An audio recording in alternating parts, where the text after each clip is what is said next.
We are live. All right. Well, I always feel a little bit smarter when guests like that pull out because, I don't know, maybe because I was a little bit dumber before guests like that pulled in. And then I asked a couple questions and I got a couple answers. You're going to feel really smart now because I am not. Awesome. Well, I said to Lance, I was like, Pam seems amazing, but I have to tell you, we get this, and I'm going to be, let's be as honest as possible here, guys. Let's just, like, strip it all down. And so, the night before, I get a really great rundown, the Jenna Wolf Show, of who's on the show, and a little bio of everybody. Right, she did send me a bio that I didn't send over. What I'd like to do is... shoot me. This whole segment here is not going to be a good segment for Liz. I got a picture of a woman... that may be Connor. Under your name, and it was someone who might be in their 70s, and she had curly gray hair. Surprise! Wait, hold on. She was playing a guitar up here, and she had her thing here, and it said, a singer-songwriter will be playing music for an hour. I said, oh, okay. Like, I don't ask questions. If Lance finds the person interesting enough. Pam Ortiz. That person seems pretty cool. Okay, well, so then over here I was like, oh, I can't wait to hear music. And Lance says, no. This is someone else, so good luck with it. And I said, well, what do you, tell me a little bit more. And she goes, she's ridiculously interesting. You can talk to her about anything. That's pressure. And I was like, oh, so she's a human. So I'm just going to interview. He's like, no, she is so cool. You're going to like be blown away. And I feel like I'm talking into a microphone. I already. But we don't have a microphone because I didn't order it. No, but I think you should. Hairbrush? No. I need a hairbrush? We would like to get microphones. I think but Lance feels like he doesn't need to listen. We actually did order the microphone. Connor said, can I use your address to have it sent here? So I assumed it would get here by today. So I got an email this morning. They needed some more information from me, and it should be here. Perfect. Anyway, that being said, this is Pam Ortiz. How are you? I'm fantastic. How's everything?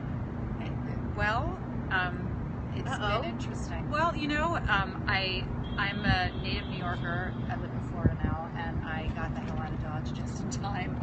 On Wednesday, I woke up to some horrifying news, and I gratefully was on a plane by noon, heading here. It was already a planned vacation, so it was a welcome break from me where I live. So it's been really tough. I can't tell if you're being sarcastic. No, it's a political thing. It is political because the show New Girl, they canceled their last episode, and that really bummed me out. I don't know if that was it, or if you had something else going on. No, Notice I don't have all the information because I didn't. How they say get all the information. Well, I live in Trump country. I am a born and bred New Yorker.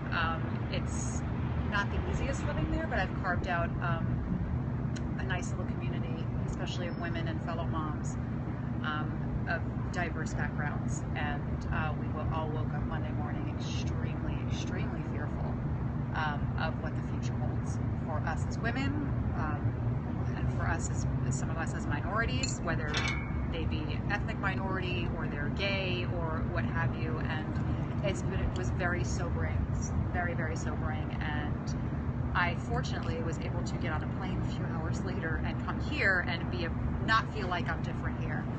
But it's going to be hard to go back home in a few days. Do you still feel the same way now that you did Monday morning?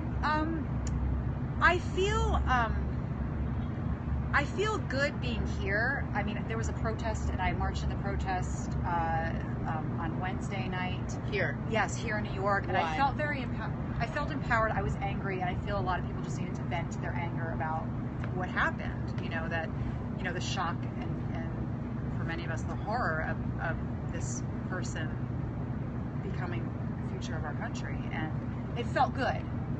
But it's how to bring that energy back to a place where that kind of behavior, a protest like that, would not be welcome. If I sat there with a bunch of women friends on one of the intersections where I live and did a protest, we probably would have had bottles thrown at us and stuff like that. It's a different world where I live. But I guess my question to you is, if Hillary won, how would you feel if there were these mass protests protesting Hillary? Would you think, well, I don't understand, this is the system, she won, everybody voted, you're gonna have to deal with it, this is how the American political system works? And it's a bit, I feel a bit hypocritical, because if she did win, I would have been like, okay, great, let's do this. It's historical, it's a wonderful thing for our country. But yeah, I feel a bit hypocritical, and but I feel like the tone in which Trump set for his supporters of his country is a very negative tone. I don't feel like that happened with Hillary. I feel like the negative tone towards her was because of Trump, supporters, and because of him. So, if there were protests, I feel if she had won and there were protests on that, I feel like it would be more based on sexism and stuff. Whereas these protests are based on, we're scared. We are genuinely scared of our safety, of our future, of what's going to happen to certain populations in our country. Are their rights going to be taken away again? I feel like protest was.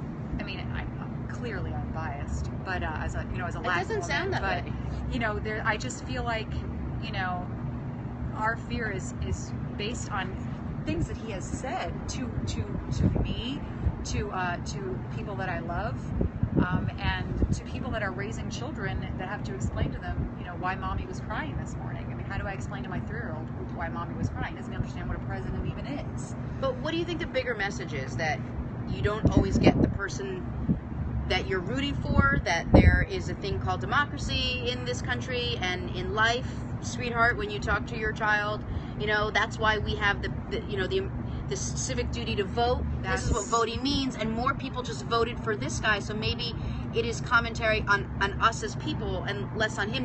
Now listen, I'm just playing devil's advocate, and there are 100 things he said that I absolutely trust me, we had as a woman, as a gay woman, like, I have my own reservations, my own fears, my own rights, but I also know that this is the process. If the process were rigged in some way, if the process were open to interpretation, if there was a different political process, then I could understand that there are reasons for protesting.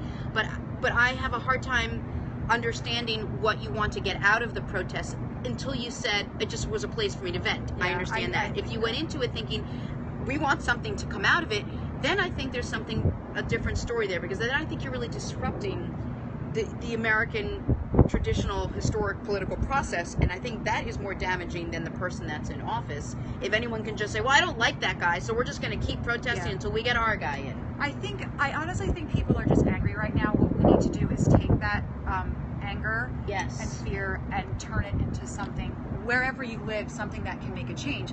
We have already, my friends and I have decided to start, to me, in my community, we need to start small, and we're going to get a group of people together to start talking about, what this means, the political climate, how it's going to affect us personally in our lives, start getting together on a regular basis, and then start to figure out a way to teach our children about bullying, about what is right and what is wrong, and sort of empower ourselves, and maybe from there it'll branch off into something else. But I think right now, we're starting small. We want to be there for each other, support each other, and maybe come together and come up with a way we can start something in our community so that we have a support base that people can go to in our community that feel like, I'm not comfortable, can I talk about something? And mind you, we're not experts, we're just a bunch of moms. But you don't have to be an expert with this. If it's something you feel, you're an expert. So that's where we're starting. I'm going to go back home and we're going to all meet up and talk about it. We have some friends that had voted for Trump, and are you still friends with them? Yes, but we've been talking about this. They have a son who is a special needs young man, and we love him. And to us, we don't understand. We don't know if the wife is voted. We don't know who she voted for, but we're sure that the husband had voted for Trump. And so we want to talk to them. We all get together. We all took swimming lessons together. My friends are 2 women that are married raising a son. My other friend is Jewish raising a son, 2 sons. And then there's a Latin woman raising my son. And here we are, and you voted for this person that seems to be, from what he said, against everything we are. How do we come to your house and be comfortable knowing that we voted for him? Now, he may have voted for him for a completely different reason. They have been nothing but wonderfully gracious people to us, which is what confuses us. But I think what needs to happen, instead of us withdrawing from them and ostracizing them, is to sit down and have a civilized conversation, trying to understand and express to them, our concerns. We love you guys. You've been nothing but amazing to us. Can you talk to us about your choices? I guess my question is, and please know I mean this in the most respectful way, and I'm living the same life. I'm Jewish. I'm gay. I'm raising 2 kids. Like the whole 9 yards. cards. What difference does it make? And I mean that, please, in the most respectful way. Like, what difference does it make who they voted for? You still love them. You still hang out with them. I mean, like, what if you found out that, like, the father was an African American? Like, would that change your way in any way? No, of course not, right? That's what we're having a hard time with. Like, if we hadn't known this, if it wasn't for, social media and us knowing that he had linked Trump's page or something like that, would it have changed anything? No, it wouldn't have. Right. So we're trying to grapple with that. Like, what do we do with this? And we're all playing devil's advocate with each other and trying to, and I'm very much. Why do you have to do anything with it? I mean, unless you don't think you could be friends with them anymore, why does there even need to be a conversation? Because I feel like that divides, and that doesn't. I feel like there already is a divide for us. Okay. It has started already, to the point where I had to, delete the feed just because I couldn't see the stuff that he was writing anymore, and because it was so against things that. And it's okay to not agree, but it was like there's just been so much anger lately, and that's the problem on all sides. And I feel like this anger is starting to affect getting to our personal lives and our relationships, and it's like. At this point, either I stay angry or I talk about it. And yeah, it doesn't, if I never knew, it wouldn't have changed anything, but I know, and it does change it. But isn't that two things? Isn't that a problem with Facebook, and also doesn't it sort of dent freedom of speech a little bit? I mean, would you want him to, he has an opinion just like you do. I mean, did you have anything Hillary related on does anyone who looked on your Facebook feed, would they know you were going to vote for Hillary? No, they would know I was a very bitter Bernie person. Okay, so Bernie. So what if he had a problem with Bernie? He's like, I don't think, and he sat you down. He's like, listen, I don't know if I could be friends with you. That ideologically and philosophically speaking, like, we're so different. I'm really sorry. I love you guys to death. I just don't think I can be friends with you. You would be horrified. Yes, and that's where I feel that my hypocrisy comes in. Because it's all I need to agree with that, and then I'm like, good. No, and we're back after this. It's like if you don't acknowledge your own hypocrisy, then you're never going to get anywhere at all. And we're all like, I feel like a hypocrite because let me tell you, I've had some volatile posts about Trump and stuff, and I'm sure that Trump supporters are like, wow, she's that they should have very well deleted me for, and that's what the climate this is. We're so angry. There's nothing we can do now. It happened. Now it's time to heal, and how are we going to fix this? And it's difficult. I'm still having a hard time, but I'm so withdrawn from it right now because I'm in New York, and it's like, yay, get me here. But I can't avoid it. I got to go home. I got to go home to my son. I got to go home to my spouse, and it's it is. I feel like a giant hypocrite, and I think in a way we all are. But now is the time to heal, and it's going to start with dialogue and talking about how we feel, and maybe we get a little angry. But I feel like I'm at the age now where I'd like to think I'm a little more mature. Right. But like I said, social media does not help. It doesn't. And you could sort of tune it out if you really need to, like if it bothers you. Well, like I'm off it now just because I need a break because I was getting sucked in. Yeah. I had left Facebook for a really long time. I just got back on a little over a year ago, and I left for like 4 or 5 years because of this. And it's like the second you get on, you get sucked right back in. Right. So it's going to take time, but I feel like a revolution is going to happen, but I hope it's a productive one. Cross my fingers that this isn't going to be as bad as we all think it is. We're very, at least Hillary and Bernie people are very much like it's doomsday for us. This is the worst thing ever. So it's. Do you think that Bernie could have beaten Trump? Yes, I wholeheartedly believe that. With the DNC and everything, I registered Democrat just to vote for Bernie, and it was a really bitter pill to swallow when he lost Florida, and then he lost New York, and then that news came out. Did it make you angry then? Yes.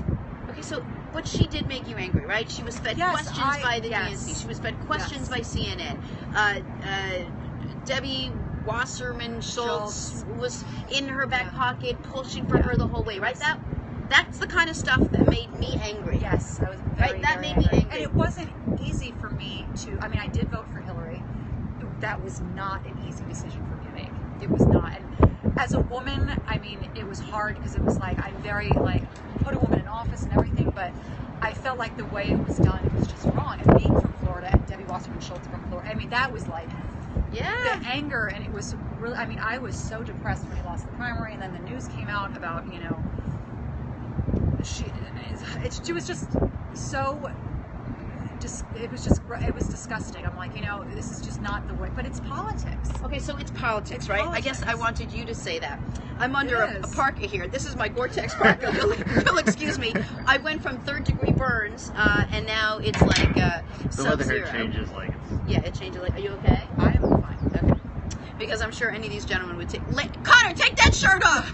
Give it to Pam. Take it off. This is like, I would actually this doesn't Ted. breathe. I'd This be more doesn't Ted. breathe at all. Yeah, Ted already took his jacket off to give it to us. It was very nice of him. Ted's a Southern gentleman, you know, from Ted, where are you from? North He's like Rhode Island. North Carolina. It's below the Mason-Dixon. Why did you move? Can I ask why you moved to Florida? It was Before you thought Trump was going to win? originally it was my parents moved there after I graduated okay. high school, and then of course I met somebody, and we lived out in California. The old met somebody. Oh, I know.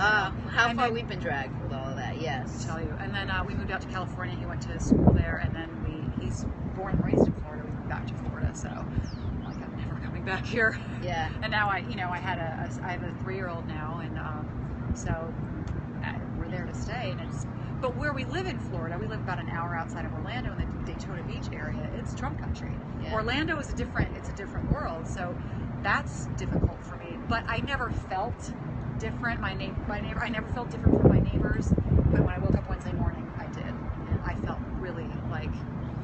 But I mean, I mean, I didn't go to a child's birthday party because I didn't feel comfortable with the parents that were there. I mean, it's a different world there. It is not like it is here. And Did you think they were going to like hit you? well, or- it was a year before I had gone to a child's party, and I felt really brown. And I'm Puerto Rican. I'm not anything super exotic, but when you live where I do, I felt, it's like it was tangible.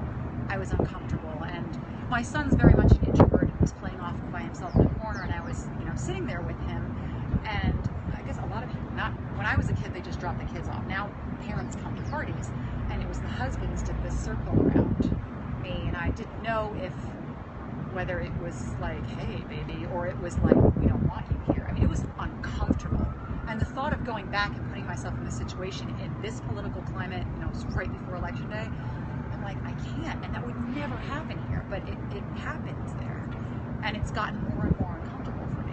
And would you guys ever consider moving? Honestly, I love it there. Sounds amazing. I know, doesn't it? The parties are fantastic. You know what it is? You know what it is? I didn't like it, and then I had my son and met these amazing women, and we were from all different backgrounds, and we've carved out a little community in this town for us, and I would never want to leave that. I feel very safe here. So Time out. Can we just reset some of the beer? We're speaking with Pam Ortiz, and she's a regular awesome human, which is the bio that I got from Lance. Lance gave me Connor actually. It was like, Pam Ortiz is a singer-songwriter in her mid-60s. And then Pam showed up. that and I was could like, be my so, future. how you doing? Was my first question. Pam is, actually it's very, very interesting. I think a lot of times we live in a little bubble and we live in our little community and we think that everyone thinks like we do. But Pam used to live here in New York, and now Pam lives in Florida, and the temperature and the political tone down there is far different than it is up here. She is was a strong Hillary supporter, and it has led to a very uncomfortable sort of atmosphere down in Florida now, and we're just sort of talking about it and how you feel and why you're still down there. And you have a 3-year-old. I have a 3-year-old. Okay. It's, for me, it's how I'm going to raise I have to raise my child. I can't sit there and fall apart, and he's going to know what it's like to be a loving, kind human being, and that Right. to me is, regardless of everything that's going on, that is my goal. That is, I want to raise this amazingly well-rounded boy. Free to be who he wants to be, free to love who he wants to love, and that can't change. That, to me, can never change. Right. And who does that come from? I had, honestly, a very open upbringing. My parents were very liberal, and I think they tried their best to instill that in me. I mean, we're as parents, we're totally imperfect people. We try and emulate the good things our parents did and do the polar opposite of the things that we didn't like what they did. Speaking of polar. Sorry. What are you referring to? But you know, I It comes think from you then. yeah. I mean, and my husband's the same way. But I'm with him, my son, all the time. So I try to do my best, to talk about kindness and be nice to people and animals and everything like that. And so far so good. But he just turned 3, literally 2 weeks ago. So Congratulations. we made it 3 years. We kept him alive. But Nice. and he's a good boy, and he doesn't understand what's going on in the world. He's 3. He doesn't know what a president is. I have a 3-year-old. She doesn't know. She doesn't understand like where her tushy is. Like she's.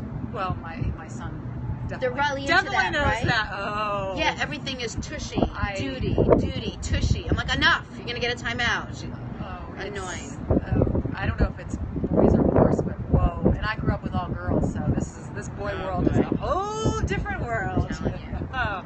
But and that's the goal of my friends who are raising their children. We just want to raise kind, tolerant, accepting, beautiful human beings. And this whole thing can't stop that. Right. If anything, it's the push to be determined to raise the little children that we want to raise. Correct. So far, it's only been a few days since this happened. So I think once the dust settles, we'll. Is there any remote chance anywhere in your big beautiful brain that you think maybe this is not as bad as everyone thinks it is? That the bar is so low that he has no choice but to do something good? That maybe some of that was just rhetoric because he wants to get elected and sort of ignite his base. When you hear about Trump used to be a Democrat, or he wasn't really that bad, and and I feel like I was never a fan of him, but I didn't know he was this bad. And there's a hope that the extreme hope would be like he gets sworn in and is like, I was totally kidding about all those things I said, gay rights stay, this and that, and does the opposite. But I don't know. I mean, it's just, this is somebody who has 0 experience. I'd like to say there's hope, but I don't know. It's a position I never thought that this man would ever be in. It's a thought I never thought I would even have to ponder. Like Donald Trump, who, I used to hear about, on the news growing up here, and that is going to run our country. And, I'd like to think that, you surround yourself with good advisors and intelligent people, because everyone says the president doesn't really run the country, it's who you surround yourself with. But, you look at the vice president and it's a little scary. Agreed. So you're a lot scary. So, if he surrounds himself with, people that have different views on stuff, maybe there's hope. But right now it's just a giant question mark. I mean, I'm still so confused that it happened. Well, it happened. Yeah, it did. And, Question from here is, yeah. what's first of all, somebody wants to know what part of Florida you're from. Ormond Beach. It's right next to Daytona Beach. Gotcha. And then the question is, what do you think the best and worst things Trump will do is? What do you? The best things? Gosh. Wow, that's a tough question. He's, I feel like he's based everything so much on hate and negativity that I try and look at something good. I don't know, maybe he'll do something with the deficit. I don't honestly, but as a businessman who filed for Chapter 11 bankruptcy 6 times, I don't know. It's really hard to look at it objectively, to be quite honest with you, and say, oh well, he could do this well, because honestly, I can't look at it objectively. It's very, very difficult to even fathom that. Bad? Oh, I mean, The worst thing. No, what's the The worst worst? thing? What do you think? that has to be. Wow. Do I have to rank it? Because to me, it's immigration, LGBTQ rights, and the environment. What can he do with LGBTQ rights? I mean, but that's the thing. Can he really take it away? No. What can he take away? What he's going to do to immigrants. I mean, is he going to build a wall? No, he's not going to build a wall. That's not. I honestly don't believe that's going to happen. But the environment's.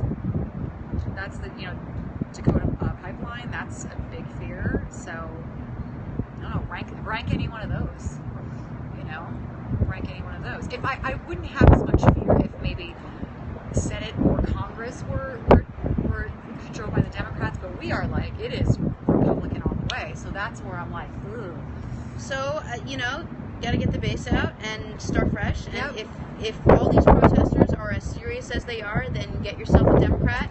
Get that Democrat up to speed. Maybe allow that Democrat to be honest from the very, very beginning about any kind of scandal that person may or may not be going through. Yep. Perhaps show a human side. I think that if Hillary had gone camping or hiking, whatever it was, a week before the election, that easily would have garnered 100,000. There are some people.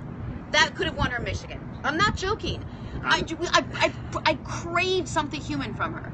I craved something human that wasn't perfectly packaged in the pantsuit, always saying the right word, always making the right with the hands, and all. And I think that was the appeal of Bernie to a lot of people. I think my generation was very split, the Democrats, between Bernie and Hillary. But the younger generation, the millennials, Bernie was human. He was this guy that he wasn't put. I mean, his hair was always all over the place. It was just he was who he was. He spoke from his heart, and that appealed. I think with Hillary, and I respect her in so many ways because what she started, it was a man's world, and she fought really hard. But you do want to see the soft side that women are Right. supposed to have. I think she worked so hard to break down the barriers for years and years and years that she surrounded herself with a layer after layer after layer of fortitude until the point where you couldn't get through it. And I don't blame her, but was. I guess maybe people wanted to see her smile more. I mean, to me, I don't think it matters when you're running the free world, but But it matters when you're trying to get elected. It matters because you want to be relatable. Somehow. And maybe that's why people flocked to Trump, because he was angry, but he was very unpolished, still is, and I think people thought that he spoke from his heart or his gut or whatever but and Whatever I think that thing people is. So, and I think people, it was different. Yeah. It may have been not what I would agree with, but he definitely spoke from his gut and didn't care what people thought, and it didn't matter. And look what happened. Well, for what it's worth, I don't think he knows what the hell's going on right now. I think he's a little confused, and I think he's like, okay, so. Do you think he really knew he was going to win? I think that there's a small part of him that didn't think he was going to win. And now that he's won, he didn't think this far. When you just have a goal, but you never have your goal take you beyond that goal? Yeah, you just don't think it all the way through. So, but look, this is it. This is who we've got. Birds were down. This is our president, and we will ride this one out and see what happens in 4 years or maybe 8 years. And move forward. I think 4. Okay. I think we're good with 4. From Pam's lips to your ears. From this 65-year-old singer-songwriter's lips to your ears. I just want to give a shout-out, obviously, to our crackpot research team and my producers who seem to constantly get... What I hear constantly is 2 things. Sorry I didn't get you the information on the guest, and, oh, I was wrong. I said maybe come in at 1. I never actually wrote back and say come in at 1. And every time this happens, I just say, okay, and I fill. But one time I went and I said, hey, so-and-so, Yeah, okay, and that's actually, let me underline that. One time. The one time you went 0 for 1, the producer has managed to somehow get you But if I said we should at least hire a hooker, 100 you guests. said nobody can do it as well as I We should can. hire 1,000 people. We should have all of this stuff. We should be, in 6 months, we should do it the NBC, our big TV way, See what I and go launch through? the show. I don't want any of that. We should launch the show in 6 months. No, all I want is It's to a new know. producer, All I want to know. a better looking producer. Well, now you're talking. Of a different gender. Of a different gender. No, then it would be awkward every day. Oh. Awkward. Listen, I know that you feel comfortable here. I hope that we New Yorkers can make Okay, you well, feel... Katie Green is now confused. She wants to know, did you say that she's 65? No. Pam is not 65. I'm actually 43. I am not 65. You look younger than 43, and you're beautiful, and I'm sorry that our Maybe at team 65 I will be a singer. Maybe you will be. Take Maybe my you'll seat.